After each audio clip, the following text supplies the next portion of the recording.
Oh, good evening, everybody. It's Sunday evening, and I haven't picked up the camera at all today.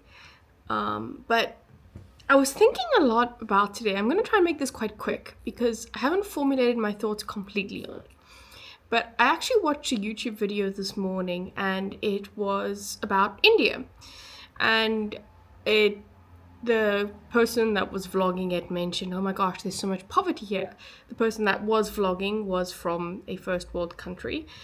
And he was like, wow, the poverty is quite jarring. And it made me think South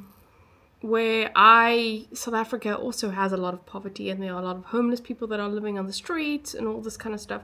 And it is incredibly emotionally taxing to live in a place where you see that, especially when you have a house where you can afford food, where you are better off than those people. Now, it brings up the whole concept of fairness. Now, welcome to the insides of my logbook while doing a PhD in AI. I'm hoping that you think, I hadn't thought about it like that. How did I get so lucky to be born with my skin color in the family that I was born to in whatever at that time in South Africa? If my skin color was slightly different, maybe I would have had a much different experience in South Africa. And then it's like, the world is so unfair for people. Like, nobody wants to be homeless. Nobody wants that. It's just, it landed up like that, and it really breaks my heart. Poverty is something that really sits with me, and that's why this has kind of sat with me the whole day. And this concept of fairness. And then it made me think about, I don't know if you guys know, Rawls is an American philosopher. He speaks about it's moral and political philosophy. And he has this thought experiment called the veil of ignorance. And he says when you design things, when I say things, you're designing effectively society. And he says you need to do this behind a veil of ignorance. So you strip your everything, so your class, your gender, your race, your socioeconomic status, everything, you take that all away, and you design society around or behind this veil of ignorance. So the idea is that you design it such that you don't know in society where you're going to effectively land up. I have a certain socioeconomic class, and I strip everything away. I design society, and then assuming that I could be the poorest of the poor afterwards, or I could be the richest of the rich. Therefore, you don't know where you're going to land up. Therefore, you must design it such that you make everything good for everybody, because you don't know where you're going to land up. So he's effectively trying to say, hey, it should be fair in these terms, and it's kind of just the end of it is luck where you land up, but it should be good for the poorest of the poor and the richest of the rich. If I can explain this a little bit better, let's say in in education, you design schools, if you're going to say, okay, cool, rich people can go to private schools, you don't design it in that way. All schools should be as good as private schools, because you could be poor and you can't go to a private school, or you could be rich, therefore you can go to a private school, but you don't know where you're going to land. Therefore, you should make sure the education system is good for everybody. Okay, so that's just some basics on Rawls's veil of ignorance. I don't know if I've done it justice, but if you're interested, you can go look it up. Now, it made me think of the society that we live in effectively with AI. Here you go, Bianca, talking about AI, and yeah, but that's just what fascinates my brain. So if we look at designing these AI algorithms, now, what happens if we put a veil of ignorance behind them before we design them? It would strip away you don't know, again, what gender, race, class, blah, blah, blah, you're going to land up in. So let's take a CV checker. You have to design it, or you should design it with the intention that it's completely fair for everybody, because you don't know where you would land up or what position you would be in if that algorithm had to go into the real world, where you would land up and what it would discriminate. So therefore you want to make it fair for everyone.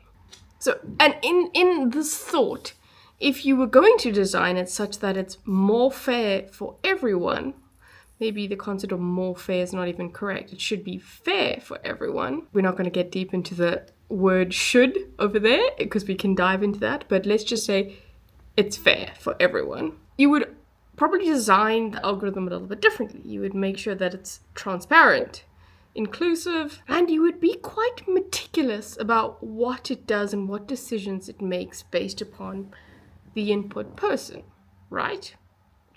Now, this is where it kind of makes me think a little bit deeper on this, and I'm not going to go on for much longer because I haven't formulated this thought correctly.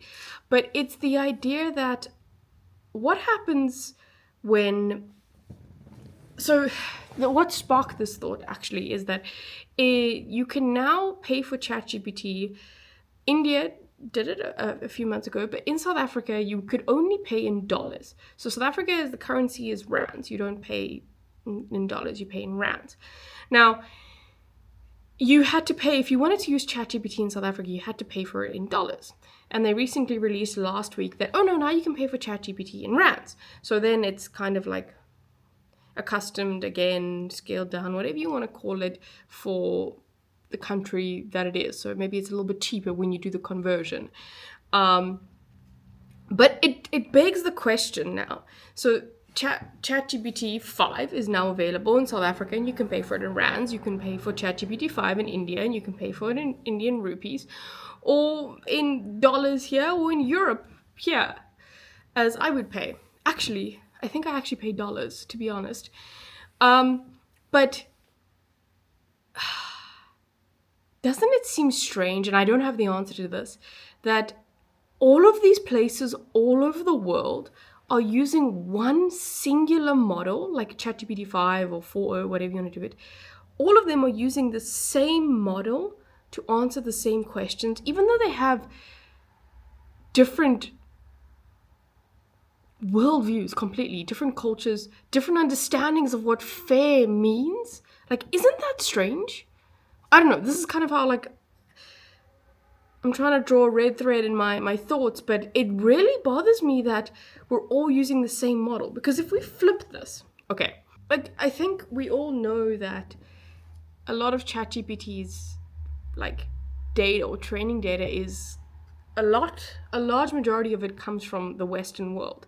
It's got quite a good understanding of the Western world, and there are quite a few academic papers, and if I find them, I'll link them below, where they're trying to see if ChatGPT understands different cultures. There was a very interesting one about Persian culture, because it's a bit different. I think, if I'm correct, I might be incorrect if it was Persian. I'll try and see if I can find that and put it here, and how bad ChatGPT was at actually understanding the culture around that. Like, I think you had to say, if my memory, if I'm getting this correct, it was in Persian culture, you had to say certain things, or you say a different word for, like, thank you or something like that. I read the paper a while ago, but it's not so good at actually understanding that. So you need to fine tune it more on this Persian culture, for example. And this would be the same for a lot of different places in the world.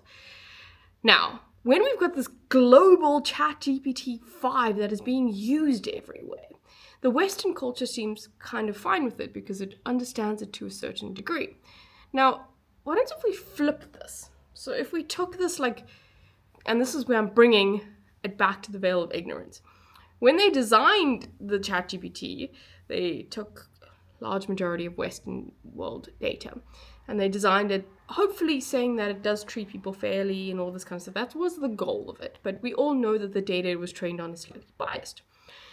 If we flip this and said, okay, we do want a veil of ignorance. We do want to make sure that it's completely fair for people in Persia, South Africa, India, and the Netherlands or America. We want it to be fair. What happens if it was trained on, like, Kenyan literature, Indian news archives, Nigerian social media, or like South American philosophies. Like that was its majority of the data that it was trained on. And then it got deployed into the Western world. How would the Western world feel? Would they use it as much? Would they feel uncomfortable that like its brain or the data behind it is not majority Western, and then it would start discussions like, oh, this is weird. It doesn't really understand how one does things in the Western world. It's kind of what's happening now, if we genuinely think about it from a global level. You may not, it may be able to talk properly in different languages and stuff, that's wonderful, but the like underlying culture doesn't fully understand. Or at least I haven't done enough experiments to know that. I also don't, yeah.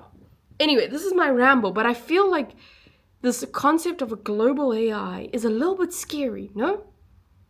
Anyway, this is a ramble and there's no clear red thread here, but it's what I've been thinking about a lot today. Like, maybe we need to employ this veil of ignorance a little bit deeper on the designing of these global AI systems that a lot of people are relying on. But this is enough ramble today. It's 10 o'clock at night. I need to go to bed. Next week's going to be a long week. I'll see you then, guys. Thanks for watching. I think I currently have 60 subscribers this week, so that's awesome. Yeah.